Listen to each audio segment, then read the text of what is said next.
What is a Volga Vanna squeeze? Simply put, it's when the rate of change of implied volatility blows up. Here's what I mean by this. Josh, doing my best here, but here's how I poorly understand it. You have implied volatility when it comes to option pricing.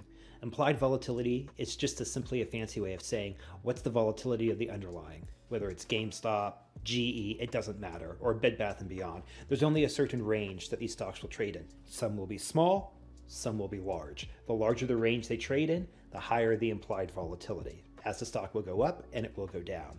Here's where it gets interesting. If a stock is staying with a relatively high degree of volatility or a relatively small degree of volatility and it's not changing throughout time, that means that if you have a position on volatility, it's not necessarily going to pay out one way or the other. Yes, so let me give you a tangible example that let's say you have a stock that goes up 2% a day for a full year. At the end of the year, I mean, technically, if it goes up 2%, I mean, that stock's going to be at like $1 million a share. But what happens if you go into the option pricing of that stock?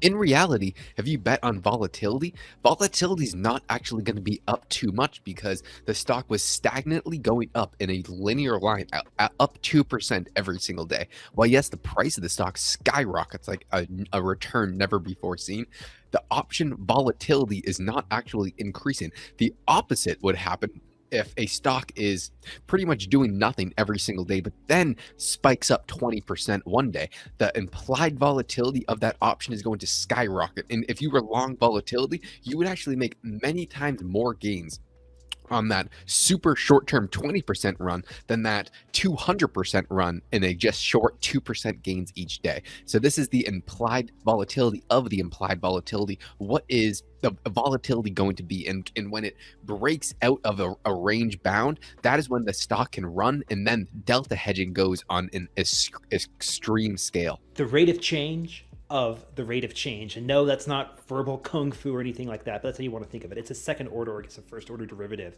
of the rate of change. But here's where it gets particularly interesting, Josh. Suppose this suddenly blows up, and suddenly in the process of the rate of change suddenly increasing beyond anyone's expectations, this can actually blow up one's volatility position.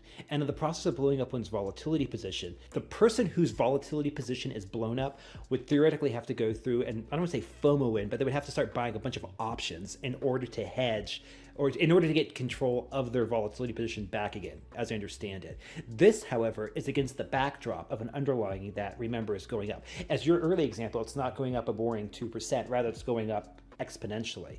So when this happens, the option market maker who's having to sell these deep in the market calls or deep out of the money calls or whatever, right, in order for the volatility position to be rebalanced, the option market maker is now being forced to come into the market and buy this is the delta exposure, because they don't want to face a gamma problem if it comes to that. So you have the option market maker reinforcing the feedback loop, which is probably going to change the rate of change even greater, which is going to force the person whose volatility position got blown up to come back and buy even more shares. This is the feedback mechanism, and this is just, the Volga Vanna feedback mechanism. You have to take into account people FOMOing in. A good example of this would be what happened last year with the meme stocks.